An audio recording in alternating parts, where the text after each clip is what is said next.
This week's Breeders' Cup preview focuses on the Classic division. It's the star-studded Whitney Stakes from Saratoga, Grade 1 at 1.125 miles on Saturday. Now, the only Breeders' Cup Challenge race of this week is in the Sprint division. It's the Bing Crosby at Del Mar. But we're going to focus on the Classic division. When we say a star-studded five-horse field, look at this. From the rail out, by my standards, Improbable, Code of Honor, Mr. Buff, and on the far outside, Stephen Foster winner, Tom's d'Etat. Bring in Mr. Jerry Bailey now. So how many Whitneys did you win in your illustrious career?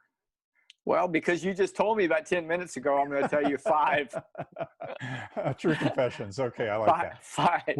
What would you, not that you necessarily remember the names of the horses, but what would you think would be your best Whitney memory? Well, a couple of them were close finishes. Look, it's more fun, at least I think, for a jockey to ride a horse that comes from way back and makes just a huge run. And Victory Gallop would fill that bill. As good as this race was, winning the Stephen Foster that same year in '99, the Whitney was awesome. And that's fun for a rider to sit back there and you pull the trigger and this horse just almost gives you whiplash as fast as he can finish. So, yeah, it was Victory Gallop and that kind of a race, a flying finish. And then you also won it with Medaglia d'Oro. Yeah, he was a different kind of horse. You know, he broke well all the time. He put you in the race. There wasn't a lot of strategy involved. He beat Valpone, who came and turned the tables on him later on in the year and beat me in the Breeders' Cup Classic. But Medaglia d'Oro was an easier horse to ride. And look, winning's fun, obviously, on whoever you're on. But, you know, the Silky Sullivan types are always fun. Now, I guess it remains to be seen if we have any Victory Gallops or Medaglia d'Oros in this year's field. Probably not, but some good horses. And the program favorite, and I think probably he's going to be the betting favorite, is Tom's d'Etat, based on his most recent win, probably a career best win in the Stephen Foster. Let's take a look at the Stephen Foster now from gate to wire. Something I want to point out specifically, and I think trainer Brett Calhoun of By My Standards does also, about the start of the Stephen Foster. Focus on posts 5 and 6. 5 is Tom's d'Etat. 6 is By My Standards. Now, watch the start and how quickly Tom's d'Etat gets the jump on By My Standards. He'll have a length on him before they even get a 16th of a mile out of the gate. Already right there, he's a length in front. Now, Calhoun said he never thought that would happen. He thought By My Standards would be in front of Tom's d'Etat. So not only did Tom's d'Etat have a talent advantage, which we certainly saw in the outcome of the Stephen Foster, but he also had a tactical advantage because at this point, he's just a length or so off the lead. He'll wind up going a half in 48 seconds. And positionally, he's just one path off the rail. By My Standards is 2 paths off the rail in the 3 path. And he has to pass Tom's d'Etat in order to win this race. And so it really helped Tom's d'Etat right from the start. Okay, so you're exactly right in the first turn. Now, as they go down the backside, I mean, there's not a straw in By My Standards path. Tom's d'Etat is just cruising along. By My Standards is sitting there waiting to pull the trigger. But as they go into the far turn, if you see the head-on, By My Standards eventually ends up right behind Tom's d'Etat. So he is, for a lot of the turn, he is not that much outside of him, maybe a half a path. But the bigger point here, I think, if you switched posts, Tom's d'Etat is still going to beat him. He was just a better horse this day. He's opening up right now. You can see By My Standards almost inside Tom's d'Etat as they turn for home. And right here, look, if you gave me 100 racing and I was there in second, 99 of them, I would think I should win if I have the best horse. He just clearly wasn't the best horse. Sometimes you have to tip your hat, and Tom's d'Etat ran a lifetime best in this race, and he is on his game right now, Randy. And he carried 2 more pounds. And we thought that perhaps By My Standards was improving with each race, that maybe he would take that next step forward in the Stephen Foster. That's what Brett Calhoun hoped for as well. But he just ran into a buzzsaw in Tom's d'Etat. And personally, I think that right now, after watching Maximum Security win the San Diego and obviously have to struggle to win the San Diego, right now I would put Tom's d'Etat number 1 in the Classic division and Maximum Security number 2. I think Tom's d'Etat was that good in the Stephen Foster. I totally agree. And I'm not so sure Maximum Security stays at number 2. He needs to improve to stay there. But I agree. Tom Sita, right now on his game, is the best in the country in the older division. All right. Now we have co-second choices in the Whitney.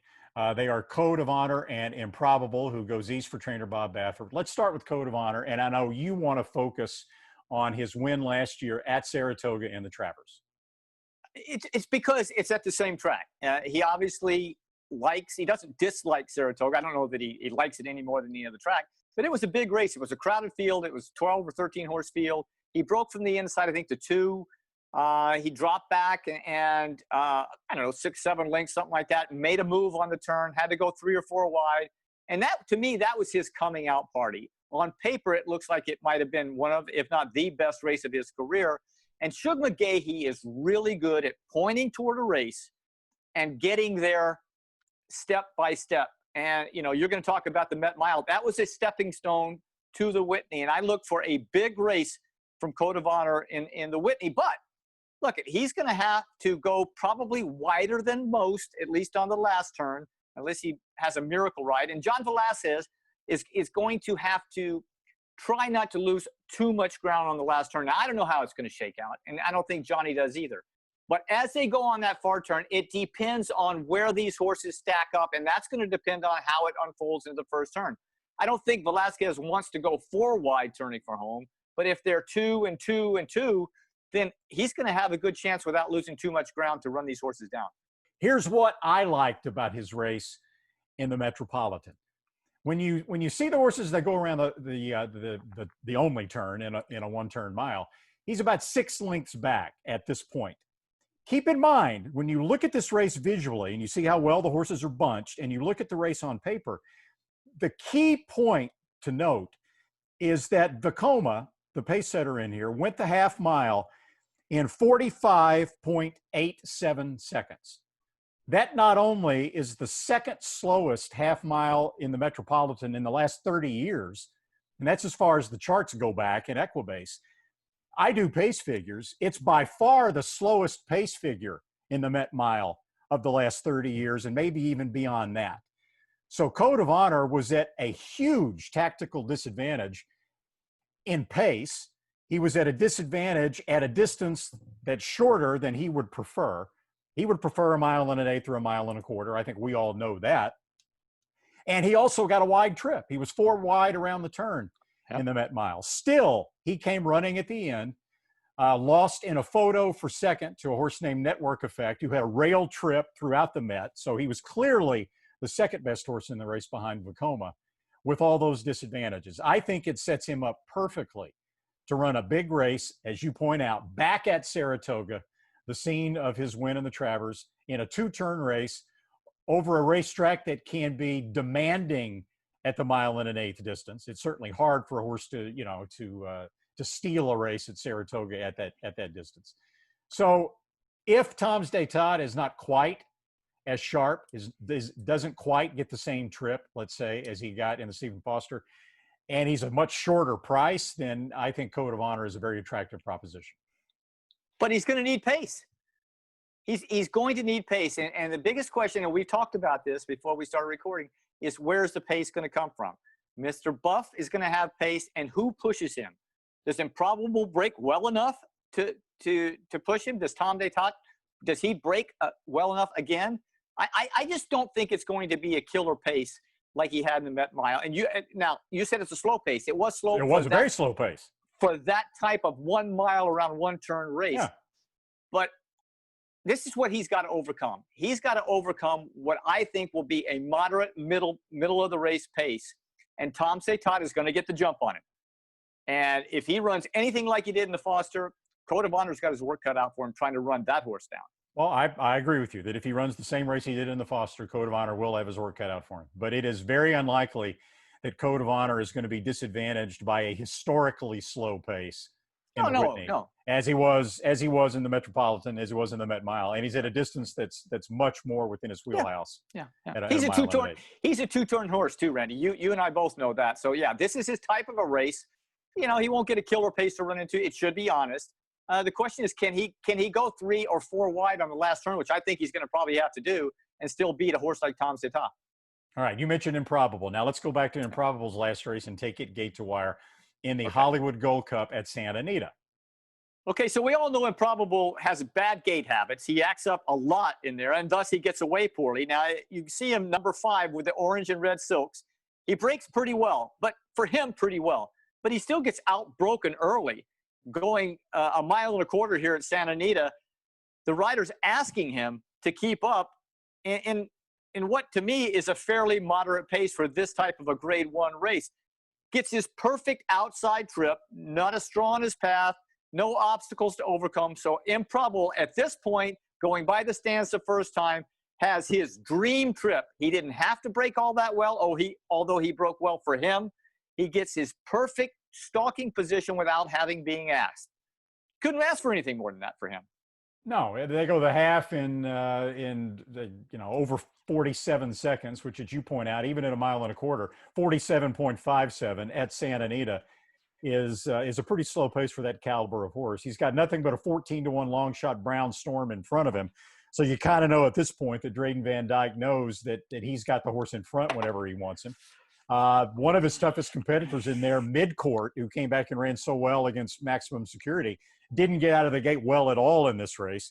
And so that put him behind the 8 ball right from the start. That's Higher Power now, 3 deep, who's kind of trying to put a little bit of pressure on Improbable. But yeah, I mean, Improbable had the absolutely dream trip once he was able to get up in that position where he's by himself stalking solo in second. Okay, so first of all, let's look at the horses he beat. Higher Power came back and, in my opinion, laid an egg in the race at Del Mar against Maximum Security. I don't know, he beat 2 horses. Midcourt, as you say, had problems here. He came back and was second. This is all about how Improbable acts in the gate, number 1, and how he breaks relative to the horses around him. Even if he breaks great for him, you can see him. This is a walk in the park. But these aren't the kind of horses he's facing in the Whitney. Not even close.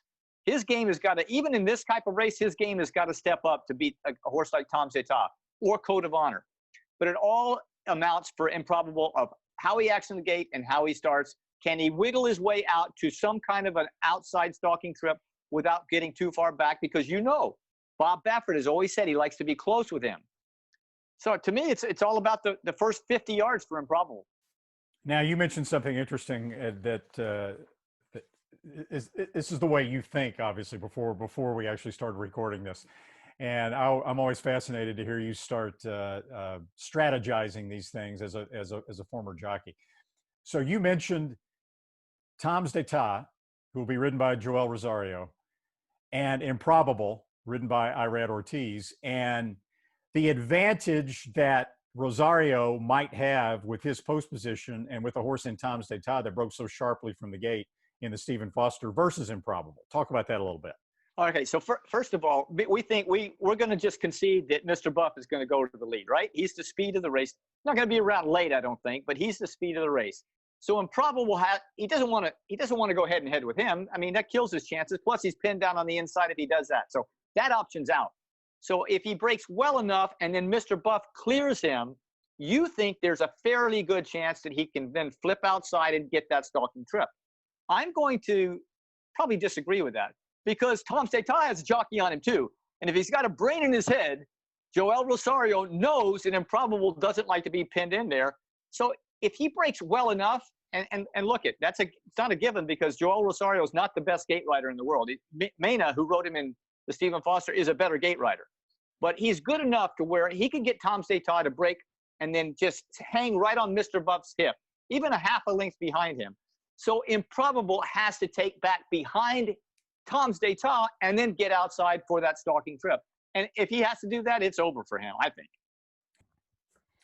I think we've analyzed the Whitney pretty much every way we possibly can. It's a fantastic card on Saturday at Saratoga that includes 2 other Grade 1 stakes races, the Allen Jerkins and the Personal Ensign, featuring another classic contender in Midnight Bizou. The Personal Ensign post time scheduled for 3:28 p.m. Eastern. It'll be the 5th race on the card. The Whitney will be run as race number 9. Post time for that scheduled at 5:42 Eastern.